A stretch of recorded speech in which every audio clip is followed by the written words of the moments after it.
So hey YouTube family, good morning, জয় শ্রীরাম, হর হর মহাদেব। আমি প্রদীপ। তো কাল রাত্রিরে একটু লেট করে শুয়েছি। শোয়ার পর সকাল কখন হয়ে গেছে নিজেও জানি না। দিদি বকাবকি করছে যে রে ওঠ রে ওঠ রে, অনেক সকাল হয়ে গেছে।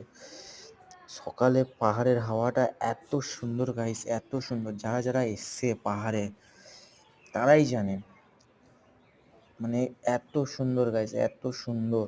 মানে এখানে এত ঠান্ডা প্লাস এত সুন্দর আবহাওয়া গাইস। যারা যারা পাহাড়ের মধ্যে মানে এসেছেন তারাই জানে। মানে গাইস কি বলবো, এত সুন্দর, এত সুন্দর আবহাওয়াটা বলার মতন না গাইস। তো আপনাদের সাথে মিনি ব্লগ, ছোট্ট একটা মিনি ব্লগ আমি শেয়ার করলাম।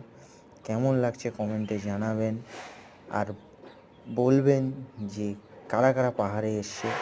এত সুন্দর গাইস, কেমন লাগছে কমেন্টে জানাবেন। বাই।